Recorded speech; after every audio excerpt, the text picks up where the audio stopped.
Does God exist? This question has become the cornerstone of faith, the decider of a man's path in faith. By a man, of course, we mean a man and a woman. God's existence hangs on many evidence brought to satisfy a person. Physical evidence may constitute a satisfactory means of proof. However, the vast majority who fall into the non-believing or unconvinced category fail to acknowledge the essence of God Yahweh, that is, his omnipotence, having all power. Instead, he is perceived in a way that satisfies requirements of man. That is, his failure to show himself to all of mankind compromises his existence and so concludes his non-existence to many. What comes to play here is the conflict between God and man, in the sense that physicalness bypasses spiritualness. Man is very physical in all that we do and think. Science has become the master of man because of this. Because science purports the physical proof of all things. That is its stance. If something cannot be proven in the physical form, then it cannot exist. This is a flawed view from man.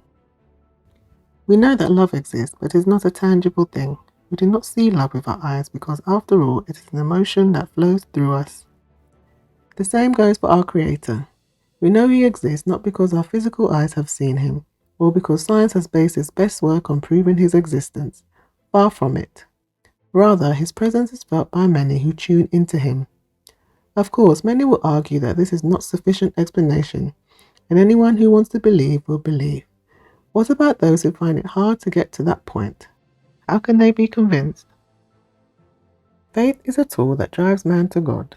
For faith to drive a person to believe in, a person must bring the carnal mind down, right down. The physical application to spiritual things cannot function together. The first thing a person must acknowledge is that God Yahweh is a spirit. He is not a man, therefore your physical eyes will never perceive him as you perceive your family or friends or any living thing on earth. This has been the major hurdle for many seeking clarity of his existence. Even the people of old in the Bible could not comprehend this. As much as they saw great things come from God, still their carnal minds wanted to see him. But Exodus chapter 33 verse 20 provides the simple truth spoken by God himself. You cannot see my face, for no man shall see me and live. That is, to see God in his splendor, you would have departed from this world. If anyone says otherwise, then principles laid down, for example, in 1 John chapter 4 verse 1 would be satisfied, which speaks of false prophets who claim to know all things pertaining to God, whom in fact have no connection to him other than him being their creator. The simple truth is, if you want to know science, then bring your whole physical self. If you want to know God, bring down that physical reasoning, the barrier of faith. Begin to comprehend creation in itself. That is, the earth and its workable splendor has principles which science attributes to nothing. That is, nothing has made something, and something is capable of maintaining itself.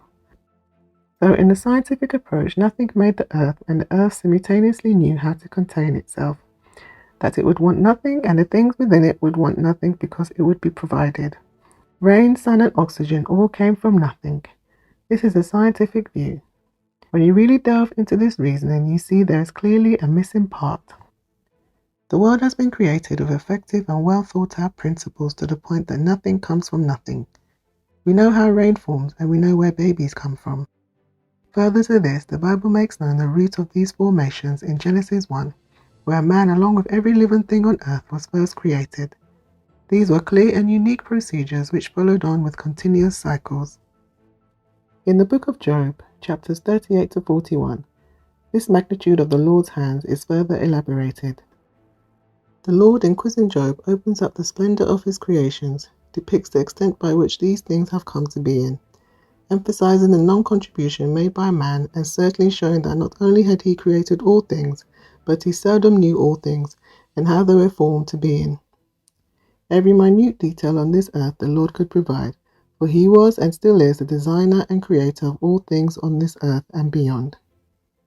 How then can man dismiss so astonishingly the root of all creation and attribute it to nothing? The cause of all this plight goes back to physicalness and what we want to see in our midst before we accept the existence of God. Further to this, the mind is very much close to our surroundings. That is what we know, and what we see must be all that possibly exists. So to contemplate a creator who has been there from before the beginning of time, who has been and always will be existing, is not a normality for man. and normality cannot be disturbed in man's mind unless science proves otherwise. The final point that one must consider goes to the fact that whether man believes in God Yahweh, or whether we choose to deny his existence, this does not prevent him existing. Just as once upon a time the world never knew space, yet space continued to exist. The Lord's presence will continue to exist in this world for those who seek him to find him in their own spiritual way. For he will not force anyone to want to know him, but will always have the door ready for them to open to find him.